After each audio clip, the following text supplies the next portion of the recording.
ఈరోజు క్లాస్లో మనం ఉస్మానియా యూనివర్సిటీకి సంబంధించిన సెమిస్టర్ 4 ఇంగ్లీష్లో ఉన్న ఒక పోయం గురించి మనం డిస్కస్ చేద్దాం.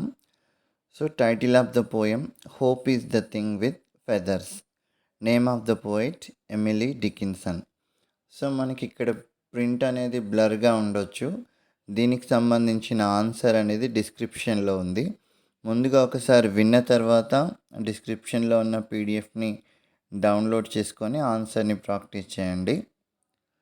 ఇది లాంగ్ ఆన్సర్, దీన్ని చూద్దాం మనం. మనకి title of the poem hope is the thing with feathers. Name of the poet Emily Dickinson. Emily Dickinson was an American poet. She is known as one of the America's greatest and most original poets of all time. మనకి first పారాగ్రాఫ్లో we are writing brief introduction about the poet. Emily Dickinson అనే రచయిత్రి America దేశానికి చెందిన popular famous కవయిత్రి. తర్వాత she wrote nearly 1800 poems. Only few of them were printed during her life time. అంటే చాలా పోయమ్స్ రాసినప్పటికీ కూడా ఆ పోయమ్స్లో ఓన్లీ కొన్ని పోయమ్స్ మాత్రమే పబ్లిష్ కావడం జరిగింది. అట్లా మనకి ఎక్కువ పోయమ్స్ పబ్లిష్ కాకపోవడానికి గల రీజన్ ఏంటంటే, and she did not follow any punctuation, grammatical rules కానీ పంక్చువేషన్స్ మార్క్స్ అట్లాంటివి ఫాలో కాకపోవడం వల్ల అవి చాలా పోయమ్స్ అనేవి రిజెక్ట్ అవుతాయి. Even though she wrote 1800 poems, only below 12 poems were published. కేవలం ఒక నియర్లీ అబౌట్ 12 poems మాత్రమే పబ్లిష్ అయినాయి అన్నట్టు.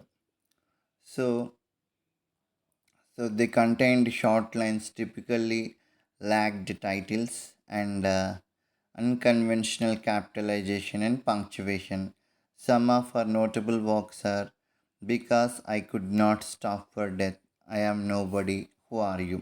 అంటే మనకి though she wrote 1800 poems, only few poems were published. What is the major reason behind not publishing all her works? అంటే తను unconventional methods, సాంప్రదాయమైన పద్ధతుల్ని ఫాలో కాకపోవడం వల్ల రిజెక్ట్ అయినట్లు. అవసరం లేని ఇక్కడ క్యాపిటల్ లెటర్స్ని యూజ్ చేయడం, అన్నెసెసరీ పంక్చువేషన్ మార్క్స్ యూజ్ చేయడం, ఒక పోయంకి మంచిగా పోయం ఒక 10-15 lines రాసి దానికి టైటిల్ లేకుండా వదిలిపెట్టడం, ఇట్లాంటివి చేయడం వల్ల తన పోయమ్స్ అనేవి రిజెక్ట్ అయినాయి. అవి అన్పబ్లిష్డ్గా మిగిలిపోయినాయి. ఆమె రాసిన కొన్ని పోయమ్స్లో ముఖ్యమైన పోయమ్స్ ఏంటంటే because I could not stop for death ఒకటి, I am nobody, who are you. These are some of the important works of Emily Dickinson. మనకి సెకండ్ పారాగ్రాఫ్లో ఈ పోయంకి సంబంధించిన బ్రీఫ్ ఇంట్రడక్షన్ అనేది చూస్తాం. దేని గురించి డిస్కస్ చేస్తున్నారు, ఈ పోయం అనేది ఎప్పుడు రాయబడింది అనేది ఇక్కడ చూడొచ్చు. Hope is the thing with feathers was published posthumously in Dickinson's second collection of poems in 1891. మనకి పోస్ట్యూమియస్లీ అంటే ఏంటంటే after the death of A person, ఒక వ్యక్తి చనిపోయిన తర్వాత వాళ్ళకి సంబంధించిన విషయాలు ఇక్కడ పబ్లిష్ అయినాయి కాబట్టి. ఇక్కడ మనకి ఎప్పుడు పబ్లిష్ అయిందంటే 1891లో తను మరణించిన తర్వాత పోయమ్స్ అనే కలెక్షన్ ఆఫ్ పోయమ్స్లో ప్రజెంట్గా మనం డిస్కస్ చేస్తున్న పోయం అనేది పబ్లిష్ కావించబడింది. In this poem hope is personified as a feathered bird which resides in the soul of human being and supports them in overcoming their difficulties in life. అంటే ఈ పోయంలో మనకి hope అనేది, మనిషి యొక్క hope అనేది ఎట్లా కంపేర్ చేయబడింది, ఎట్లా పర్సానిఫై చేయబడింది అంటే feathered bird which resides in the soul of human being. అంటే ఒక పక్షితోటి కంపేర్ చేయబడింది. అది ఎక్కడ ఉంటుంది?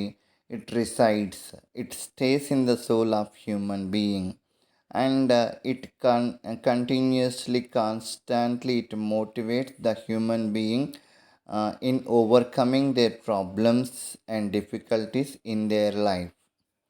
అంటే ప్రతి మనిషి తన యొక్క జీవితంలో ఎదురయ్యే డిఫికల్టీస్ని, ప్రాబ్లమ్స్ని ఫేస్ చేసేటప్పుడు తన మనసులో ఉన్న హోప్ ఏదైతే ఉంటుందో, ఏదైతే పాజిటివ్ యాటిట్యూడ్ అయితే ఏదైతే ఉంటుందో అది మోటివేట్ చేస్తుంది. ఎటువంటి ప్రాబ్లమ్స్‌నైనా ఓవర్‌కమ్ చేసేంత కాన్ఫిడెన్స్‌నిస్తూ ఉంటుంది. Emily Dickinson redefines hope in the poem. She compares hope as living thing. The feeling of hope resides in the man's mind. She says it is like a bird singing continuously in man's mind. The words are invisible, but the song of the bird seems no end. So మనకి ఇట్లా hope అనేది ఎట్లా compare చేయబడింది అంటే ఒక living thing లాగా compare చేయబడింది. అది ఎక్కడ ఉంటుంది? మనిషి యొక్క మనసులోనే ఉంటుంది. It continuously and constantly supports the human being to stay positive in their life. The poet says hope is essential to human beings. The bird's tune fills courage in the minds to face challenges in life. Hope can be especially helpful in the most extreme situations. So మనకి ఇక్కడ కవయిత్రి ఏం చెప్తుందంటే, so ఈ hope అనేది ఏంటిది? It is very essential to every human being. ప్రతి మనిషి యొక్క జీవితంలో అవసరమైంది ఏంటంటే హోప్ అనేది. సో మనకి ఇక్కడ మనిషి యొక్క ఆశ అనేది ఏం చేస్తుందంటే ఇక్కడ it feels courage and confidence in the human being to continue there to overcome their difficult situations in their life. Hope can be especially helpful in most extreme situations. Hope అనేది ఏంటిది? Whenever we are in difficult situations, it will help us to overcome such kind of hurdles. So the poem narrates that many people were sustained by hope. When everything turns into desperate situation, hope is all with us to move forward in our life. So మనకు ప్రతి దాంట్లో ఎప్పుడైతే మనకి problems ఉంటాయో, ఎప్పుడైతే ఇబ్బందుల్లో ఉంటామో, అప్పుడు మనని వాటి నుంచి బయటపడడానికి మనకు హెల్ప్ఫుల్గా ఉండేది ఏంటంటే మనలో ఉన్న hope. So hope plays an important role in the life of human being. It soothes the mind in crisis, it encounters the stress and it faces the difficult situation. Hope అనేది ఏంటంటే it is the continuous and it is the staunch supporter to human being, and it plays vital role. It plays an important role uh, in the life of human being. So మనిషికి ఓదార్పుని కలిగించేది, బాధలో ఉన్నప్పుడు సంతోషాన్ని కలిగించేది, ఎటువంటి వాళ్ళు స్ట్రెస్గా feel అవుతున్నప్పుడు వాళ్ళకు ఓదార్పుని కలిగించేది మనిషి మనసులో ఉన్న హోప్ అనేది కవయిత్రి చెప్తుంది. The poet says she has witnessed hope in the most adverse events and yet it has never asked for anything. ఇక్కడ మన కవయిత్రి ఏం చెప్తుందంటే, and she the best example how she realised how she experienced that thing in her life. So hope అనేది తనని ఎట్లా motivate చేసింది, when she was in distress and how she was able to overcome the adverse situations in their life. తన యొక్క జీవితంలో కష్టమైన పరిస్థితుల్ని ఎదుర్కోవడానికి హోప్ అనేది ఏ విధంగా సహాయపడిందో చెప్తుంది.